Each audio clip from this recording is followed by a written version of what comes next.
CBI, ED, आजकल आप लोग नाम सुनकर परिचित हो गए होंगे। ये लोग ऐसा सफेद हाथी है कि जांच के नाम पर आदमी का उम्र कटवा देते हैं।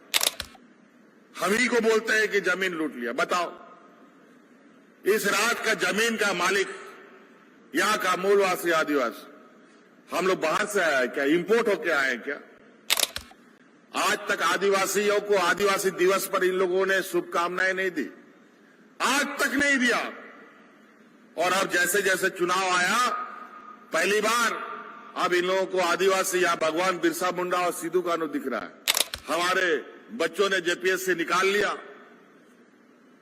यूपीएस से निकाल लिया, तब तो ये तो और भी ढिंडोरा छाती पीट पीट कर सड़कों पर बोलेंगे, देखो इन लोगों ने घोटाला किया। और इस सरकार को भी पाने में हम लोग को 20 साल लग गया। अगर नहीं लड़ते तो इस राज्य का मूलवासी आदिवासी नहीं बचता। रेल सब बिक गया लगभग, अब बुलेट ट्रेन चल रहा है। अब बुलेट ट्रेन में कितना आदमी चढ़ेगा? वो आए दिन आदमी तो चढ़ता नहीं, लेकिन गाय बैल के ऊपर जरूर चढ़ जाता है। जो औरत लोग, महिला लोग ब्यूटी पार्लर में जाकर के पूरा रंगाई पुताई करके आता है ना, वैसे ही इस बुलेट ट्रेन को भी रंगाई पुताई करके भेज दिया। सबसे अधिक देश में ग्रामीण क्षेत्र के बच्चे फौज में जाते थे और थोड़ा बहुत पढ़ाई कर लिया तो वो बच्चा लोग रेलवे में नौकरी करने जाता था। थोड़ा उससे अच्छा पढ़ लिया तो बैंकों में नौकरी करने जाता था। लेकिन अभी फौज की नौकरियां बंद, अब अग्निवीर आ गया, मात्र 4 साल के लिए फौज में नौकरी मिलेगा। हमारे विपक्ष के सहयोगी हैं जिनको आज इस मंच में होना चाहिए था, आज इस मंच से बाहर एक नया, बगल से एक नया रास्ता में चल रहे हैं और नए नए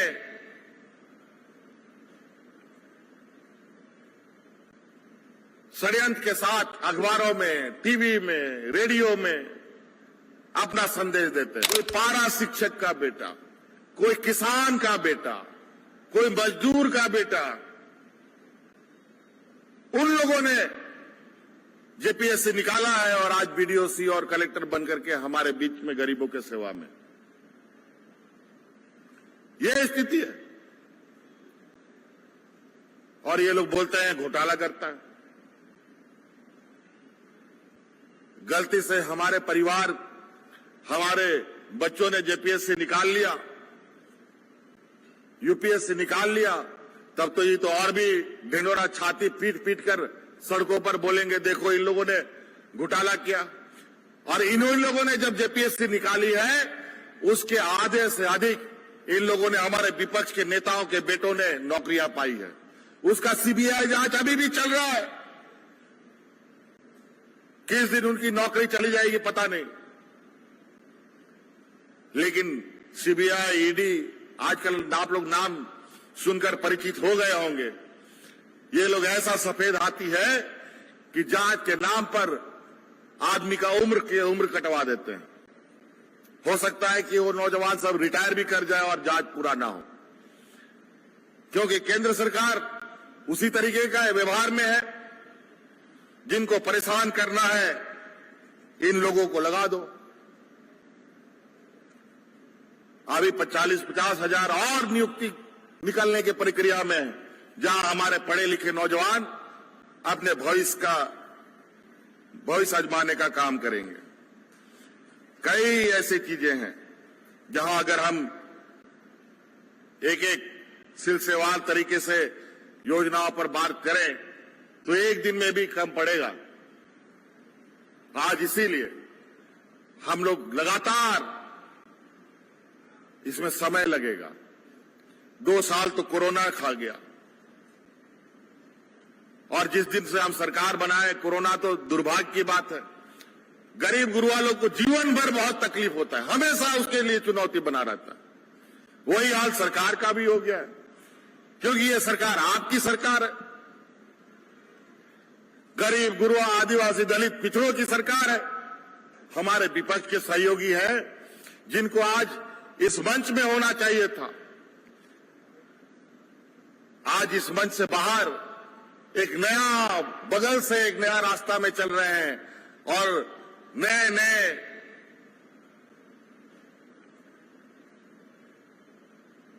षड्यंत्र के साथ अखबारों में, टीवी में, रेडियो में अपना संदेश देते हैं कि यहां ये नहीं हुआ, यहां ये नहीं हुआ, यहां वो नहीं हुआ। अरे निकम्मो, 23 साल का समय मिला था तुम लोगों को, 20 साल का समय मिला था। 20 साल में जो तुम लोगों ने गंदगी किया है, उस गंदगी को सफाई करने में क्या 3 साल में पूरा हो जाएगा? आज उनकी जो गंदगी है उसको निकालने में बरसों लग जाएंगे। खैर, हम उससे अलग आप लोगों को हमारी सारी योजनाएं हमारी इस राज्य के ग्रामीण अर्थव्यवस्था को मजबूत करने के लिए है। और हम जानते हैं कि हमारा गांव मजबूत हो जाएगा, हमारा किसान मजबूत हो जाएगा, हमारा मजदूर मजबूत हो जाएगा, तो ये राज्य अपने आप मजबूत हो जाएगा।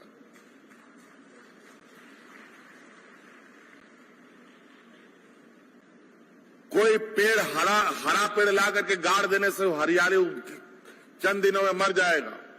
जब तक जड़ को आप मजबूत नहीं करेंगे, तो हमारा जड़ इस राज्य का गांव में है,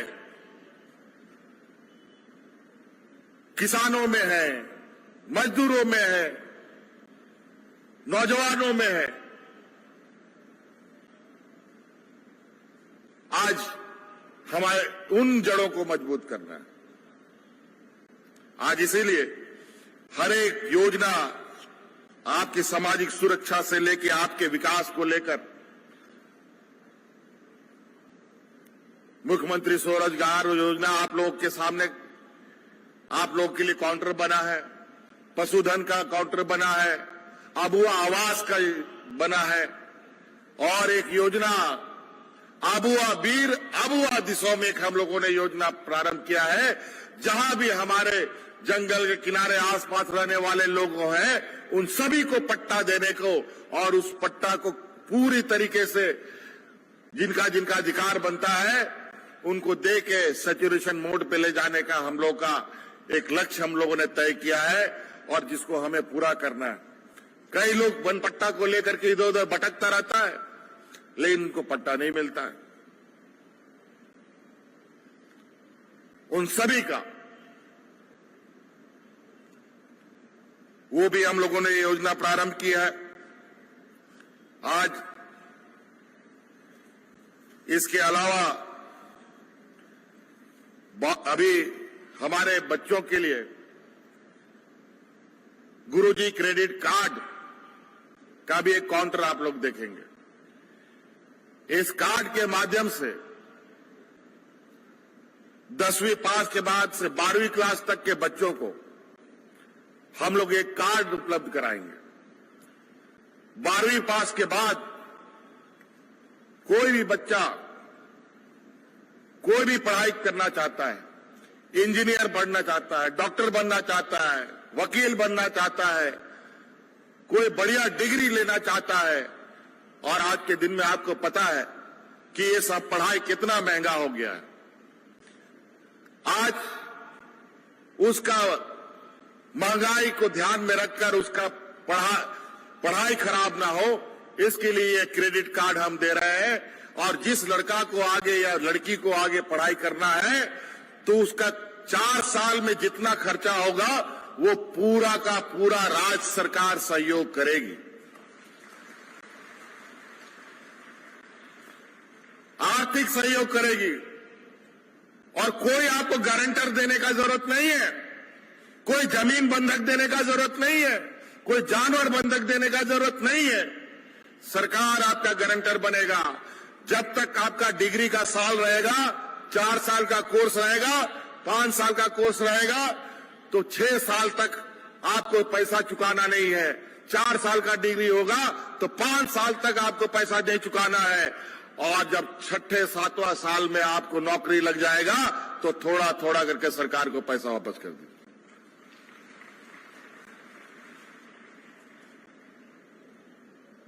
अब दिक्कत कहां है पढ़ाई में बताओ, क्या दिक्कत आएगा हमें बताओ। और तो और अभी आप लोगों को नौकरी के लिए, बैंक के सर्विस के लिए, आप लोग को जेपीएससी के लिए, यूपीएससी के लिए, किसी भी कॉम्पिटिटिव एग्जाम, कोई भी नौकरी के एग्जाम के लिए तैयारी अगर आपको करना है तो उसकी तैयारी भी अब सरकार मुफ्त में, आवास में, अपने जगह पर रख करके आपको बढ़िया कोचिंग कराने का भी काम कर रही है। अभी हम लोग लगभग 400 बच्चों को, जिसमें विशेष रूप से जो हमारे आदिम जनजाति हैं, उनमें 250 आदिम जनजाति के बच्चों को अभी हम लोग ट्रेनिंग दे रहे हैं रांची में। जो आने वाला जो हमारे वैकेंसीज निकलेंगे जेपीएससी के माध्यम से, जेसीसी के माध्यम से, उसके लिए जो ये लोग कोचिंग करता है, बहुत महंगा महंगा कोचिंग होता है, उससे बढ़िया कोचिंग उन बच्चों को हम वहां रख के दिला रहे हैं। उनका खाने पीने का, रहने का भी व्यवस्था हम कर रहे हैं। आज इतना कुछ आगे इतना कुछ हो रहा है, लेकिन हमारे विपक्ष आज के दिन में भी छाती पीटने और इनको षड्यंत्र करने से ये बात नहीं आ रहे हैं। तरह तरह की लांछनीय आरोप, सहयोग के नाम पर 0/0। हम लोगों ने विधानसभा से इस राज्य के आदिवासियों के लिए धर्म कोड की मांग की, विधानसभा से उसको कानून पारित करके भेज दिया, लेकिन हमारे महामहिम साहब ने उसमें आपत्ति जताकर रखा है। इस राज्य के पिछड़े जातियों का जो 27% का आरक्षण था, यही हमारे विपक्षियों ने 27 को 14% कर दिया था। फिर से हम लोग 27% का आरक्षण बहाल करने का कानून बनाया, वो भी जाकर के इन लोगों ने उस पर रोड़े लगा रखे हैं। दलितों का, पिछड़ों का, आदिवासियों का आरक्षण बढ़ाने की बात को भी इन लोगों ने दबा रखा है। कोई सहयोग नहीं।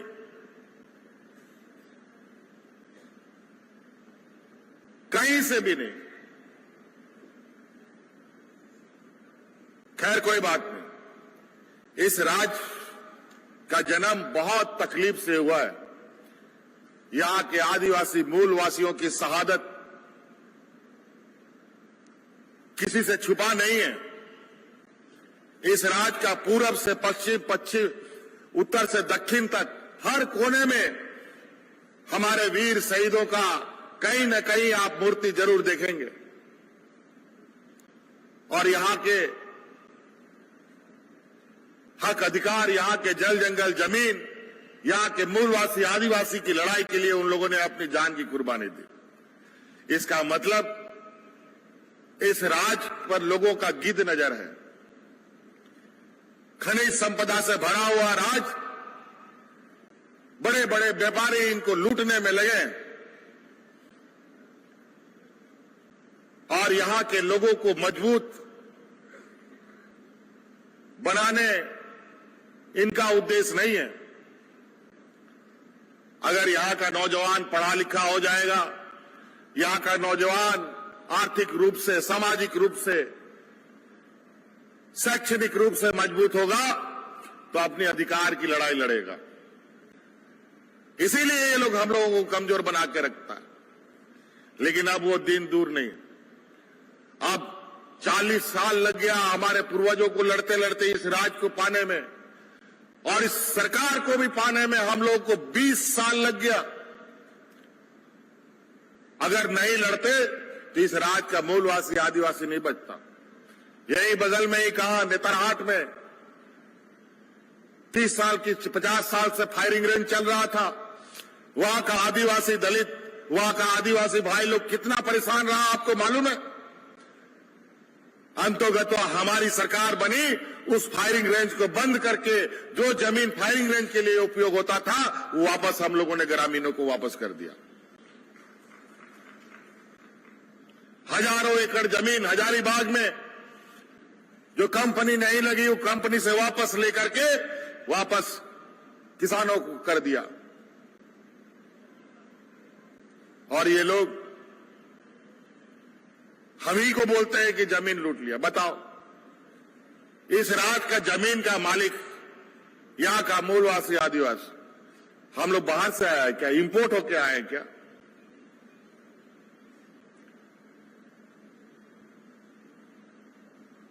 समझ में नहीं आता है कि इन लोगों को अच्छा काम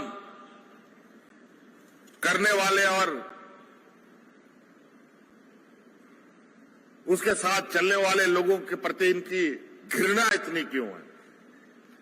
आज तक आदिवासियों को आदिवासी दिवस पर इन लोगों ने शुभकामनाएं नहीं दी, आज तक नहीं दिया। और अब जैसे जैसे चुनाव आया, पहली बार अब इन लोगों को आदिवासी या भगवान बिरसा मुंडा और सिद्धू कान्हू दिख रहा है।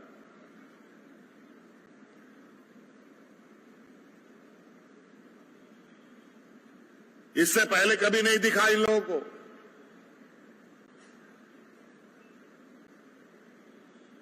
इन लोग का कभी देश और राज्य के प्रति, गरीब गुरुआ आदिवासी दलितों के प्रति कोई संवेदनाएं नहीं रही है। ये लोग व्यापारियों की जमात है। ये लोग ऐसा व्यापारी है जो आपका खून भी लोग सिरिंज से निकाल ले। देने का तो बात कर छोड़िए। आज यही वजह है कि आज देश का अर्थव्यवस्था पैर पर नहीं, सर के बल खड़ा है। आज गांव का लड़का लोग सबसे पहले नौकरी कहां जाता था? फौज में हमारे ग्रामीण क्षेत्र के बच्चे जाते थे। हमारे शहीद अल्बर्ट एक्का को आप लोगों ने नाम सुना होगा। रांची का फिरायलाल चौक को आप लोगों ने देखा होगा, जिसको अल्बर्ट एक्का चौक भी कहते हैं। वो एक फौज था।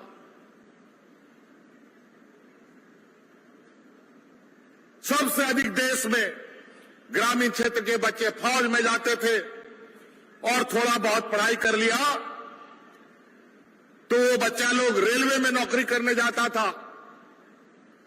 थोड़ा उससे अच्छा पढ़ लिया तो बैंकों में नौकरी करने जाता था। लेकिन अभी फौज की नौकरियां बंद। अब अग्निवीर आ गया, मात्र 4 साल के लिए फौज में नौकरी मिलेगा, उसके बाद फिर सड़क में आ जाओ।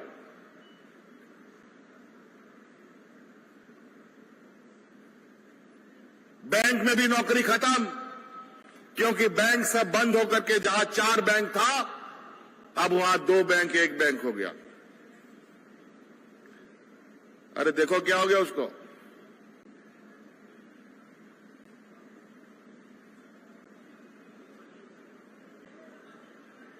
और थोड़ा बीमार हो गया, पानी पिलाओ। कोई दिक्कत नहीं। तो यही स्थिति है। बैंक में नौकरी खत्म, रेल सब बिक गया लगभग। अब बुलेट ट्रेन चल रहा है। अब बुलेट ट्रेन में कितना आदमी चढ़ेगा? वो आए दिन आदमी तो चढ़ता नहीं, लेकिन गाय बैल के ऊपर जरूर चढ़ जाता है। ये हालत है। एक ट्रेन पहले 17 बोगी 18 बोगी का होता था, 7 बोगी का बुलेट ट्रेन आजकल आपको एक नया ये दिखेगा। पुराना ट्रेन कोई रंग रूंग करके जो औरत लोग, महिला लोग ब्यूटी पार्लर में जाकर के पूरा रंगाई पुताई करके आता है ना, वैसे ही इस बुलेट ट्रेन को भी रंगाई पुताई करके भेज दिया। यहां इस क्षेत्र में गुमला, लोहरदगा, सिमडेगा में खिलाड़ी लोग कितना है, तरह तरह का खेल खेलता है, लेकिन खिलाड़ियों के लिए कोई सुध लेने वाला नहीं। आज के दिन में देखिए हमारे इसी राज्य से किस तरीके से बच्चे खेल का प्रदर्शन कर रहे हैं। आज गांव गांव में फोटो खेल का मैदान तैयार हो रहा है। जिला के स्तर में, प्रखंड के स्तर में स्टेडियम तैयार हो रहा है। अभी हाल फिलहाल में हम लोगों ने 10 दिन तक देश में पहली बार महिलाओं का हॉकी चैंपियनशिप एशियन कप को आयोजन किया था। 10 दिन तक रांची और पूरा झारखंड नाचता रहा। और तो और भारतीय महिला हॉकी में सबसे अधिक झारखंड की हमारी बेटियां हैं और 10 दिन तक उन लोगों ने मैच खेला और 10 दिन हमारे भारत की टीम ने जीत दर्ज की। और आज उन खिलाड़ियों के लिए भी हम लोगों ने कानून बनाया और अलग अलग मेडल के साथ जीतने वाले को अभी हाल में हम लोगों ने उनको राशि प्रदान कर उसको सम्मानित किया। ये तो सामान्य खिलाड़ी है, लेकिन गरीब है। इसके साथ साथ विकलांग खिलाड़ी लोग भी हमारे काफी हुनरमंद यहां पर है, उनके लिए भी हम लोगों ने कानून बनाया और आज उनको सहायता राशि के साथ साथ सरकार में नियुक्ति का भी प्रावधान हमने किया है। तो अलग अलग रास्ते से हम लोगों ने अपने लोगों को, अपने नौजवानों को, किसानों को, ग्रामीणों को, यहां के मूलवासी आदिवासियों को बढ़ने का मौका दिया है। आप इन शिविरों में जाएं और इस बार जो ये शिविर लग रहा है ये साधारण शिविर नहीं है। आप जो दरखास्त देंगे, इस दरखास्त का पूरा जानकारी आप अपने मोबाइल के माध्यम से भी ले सकते हैं। आपका दरखास्त कहां कहां गया है, कहां फंस गया है, कौन काम कर रहा है, कौन काम नहीं कर रहा है, इसका जानकारी भी आपको भी मिलेगा और हमको भी मिलेगा। जो आप दरखास्त देंगे वो निश्चित रूप से इस समस्या का हम लोग समाधान करेंगे अलग अलग तरीकों से। अभी ग्रामीण क्षेत्र की सड़कों को लेकर आए दिन कभी ये टूटा फूटा, ये रास्ता नहीं बना, वो रास्ता नहीं बना। ये तो तब होते ना जब कोई चिंता होता। आप हम लोगों ने ग्रामीण सड़क का, कोई भी ग्रामीण सड़क को बाकी नहीं रखा है। हमने निर्देश दिया है कि अलग अलग फेज में बकाया 15,000 ग्रामीण सड़क जिनको बनाने का इनके पास पेंडिंग था, उसको पूरा करने का निर्देश दिया है। और बहुत जल्द अब इस राज्य का ग्रामीण क्षेत्रों में भी जो हमारी सड़कें हैं, आवाजाही की तेज होगी। एक और मुख्यमंत्री ग्रामीण सड़क योजना हम लोग शुरू करने जा रहे हैं, जहां गांव-गांव एरिया में भी अब बसों की सेवाएं होंगी, बसें चलेंगी और उन बसों में बूढ़ा बुजुर्ग, आंदोलनकारी, महिला और छात्र छात्राएं मुफ्त सफर करेंगी। ये योजना भी हम आपके लिए बनाए। TheFollowUp.in. Like, share, and subscribe.